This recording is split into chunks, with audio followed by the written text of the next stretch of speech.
What's up? This is Mike Vick. This is QB7, the special edition, and we're with my man Deshaun Watson today. The big Yes, sir.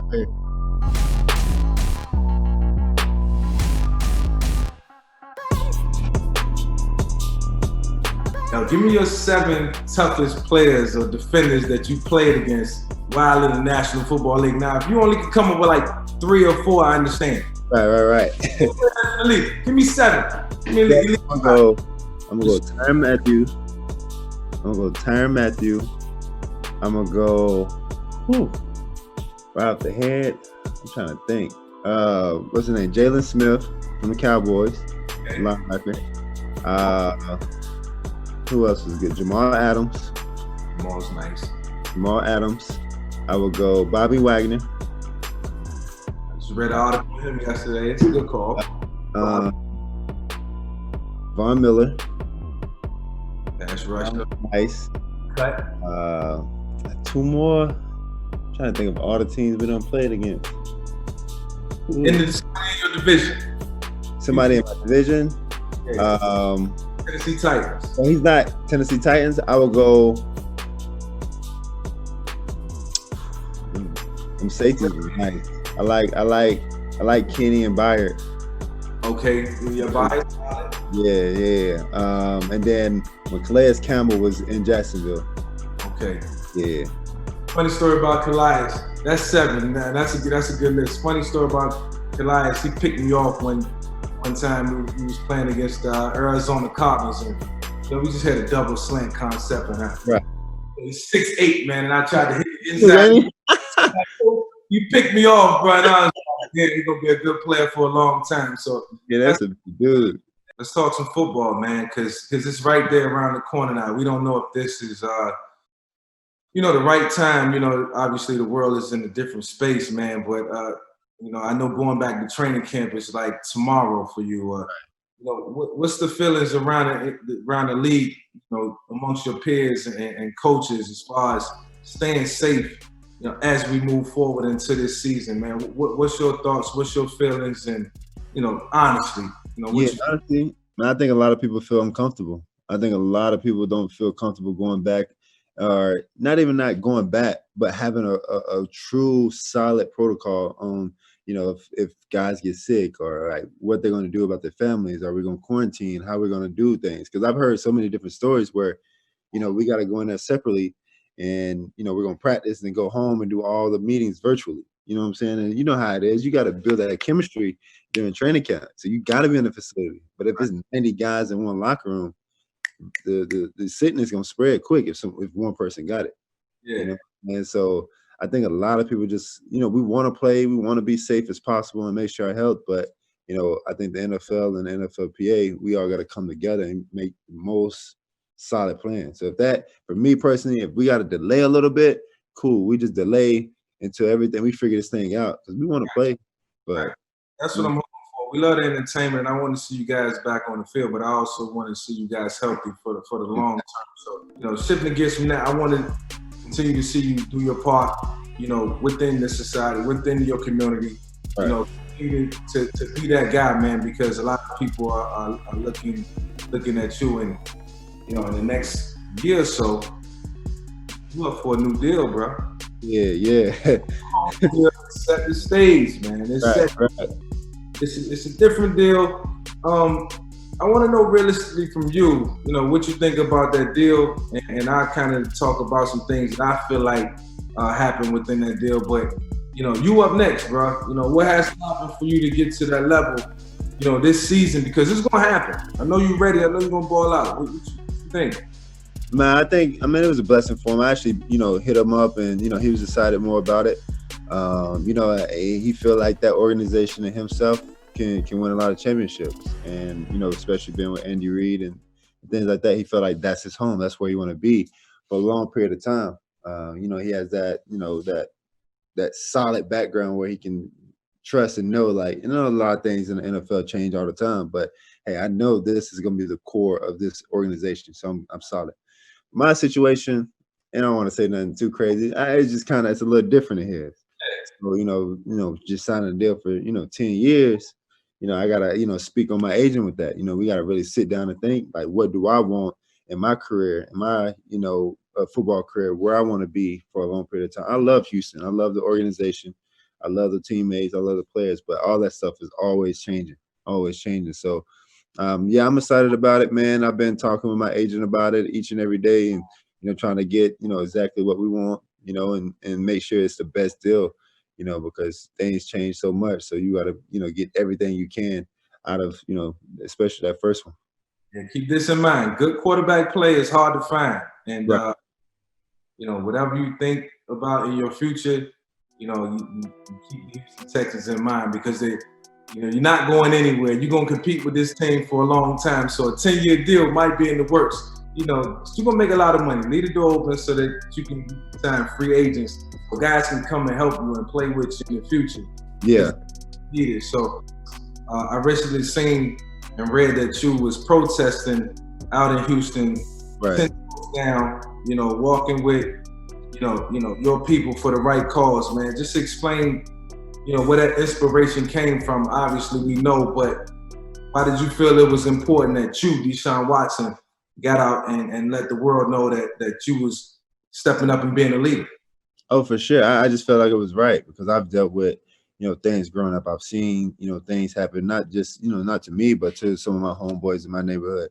And for me to be able to, walk with the Floyd family, it was right. And I couldn't say no to it. And I just wanted to show my presence to show that, hey, I'm standing with you guys. I'm standing with the whole culture. I'm standing with the whole movement where, things need to change. And I feel this way. I didn't really have to say much, but I just know that my face and my energy there with them was going to say a lot. Let me ask you this, because us as athletes, we don't have people to turn to sometimes when, trying times like this. Who do you turn to for advice, in your life when you need somebody to talk to? Is it family? Is it friends? Is it teammates? Yeah, I got a couple of family members. Of course, my mom and the real core people. But honestly, my team, Brian Burney, David Mulligetta, Quincy Avery, people like that. That's older than me. That's all who I talk to every day. Who handle my business stuff and marketing and my contract. But those are like my big brothers. Right. They all in their 30s or high 30s. So it's like, I can really, learn so much from them. And they they keep me accountable. They tell me when I'm right. They tell me when I'm wrong, Right. and they make sure that I'm, staying balanced all the time. So, that's who I really turn to. Tell me about your book and how that all came about, because, not only are you a national champion NFL quarterback, you're a writer and an author now. Oh, for sure. And I just feel like it was the perfect time, man. And it started my rookie year. Lavelle is I did it with her, New York best time seller. And she came to me my rookie year and was like, hey, I feel like you need to write a book. I read your story. I love your story. Just tell your testimony. And at the time, I was just like, nah, I want to focus on ball. Like, I got drafted to play football. I don't even like to read. I'm not trying to write a book. You know what I'm saying? And then next, 2 years later, she stayed on it. She always, kept in communication with me and my agent. And she was like, nah, you got to write this book, especially right now. Like, the world needs to hear your testimony and your story. And so, we sat down, we listened to it, and it was just, it felt right at that time. So we did that.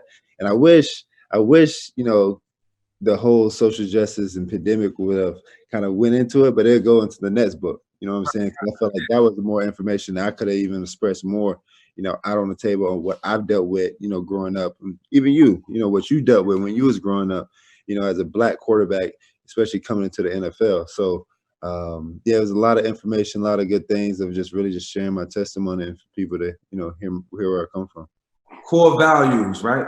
That's what you're thinking on. You talked about 7 in your book. You made a little snippet, because we go out and buy this book. People got to go out and buy this book. Yeah. One of the core values, one of the 7, or maybe 2 of the 7 that you don't mind sharing. Because I'm gonna read it, and I'm encourage the rest of the world, to go out and read it. But that was very interesting to me. Yeah, it was just, the 7 values. And I talked with Carmelo about this too. Why the number 7? You can probably even mention too. He told me the reason why he wore 7. Right. And I said the 7 values, core values, was completion. I'm not real big religious, but I'm very spiritual. And I know on the 7th day, that was the 7th, day of completion. And I just feel like that it just ties everything in. So, of course, being humble and things like that was one of the core values. So, that was, my main focus on what I love about each and every day. And if I can do that and tie that into serving other people and loving other people and being able to, be that servant leader where it's just not all about me.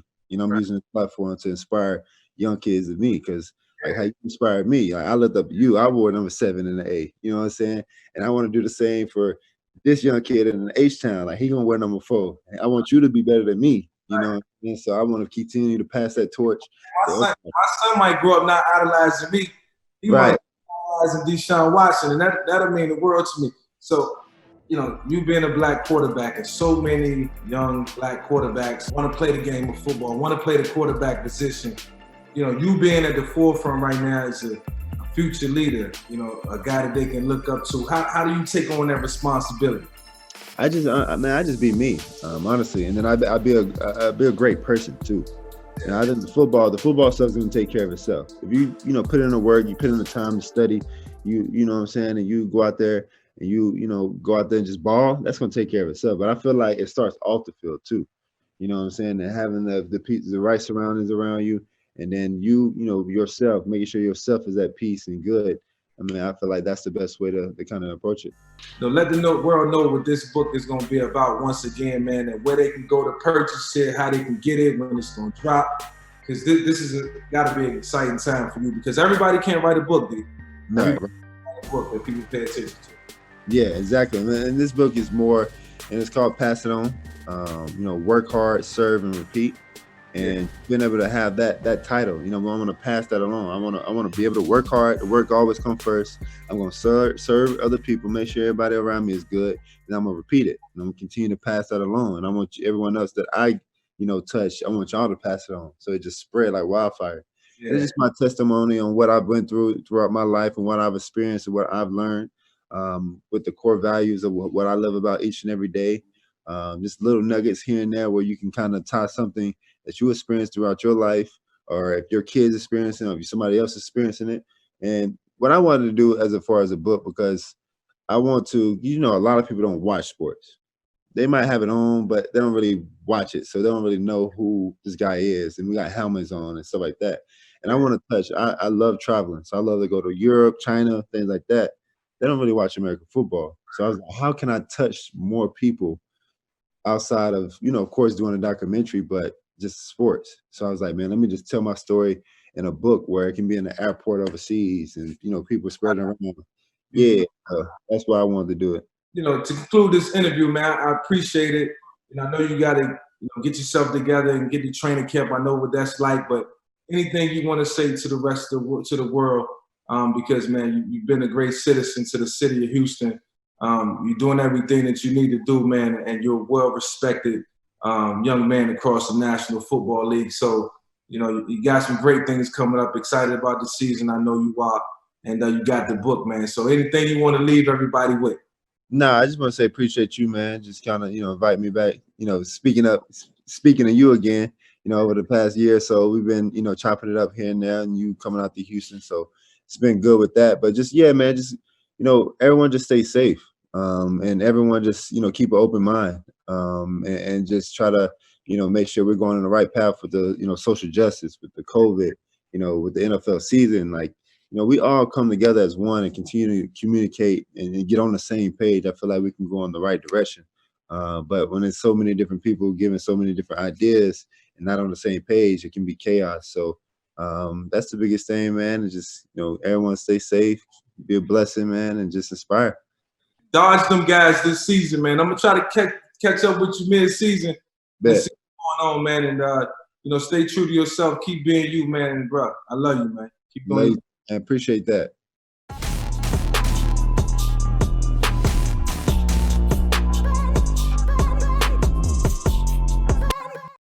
Download the all-new Fox Sports app now.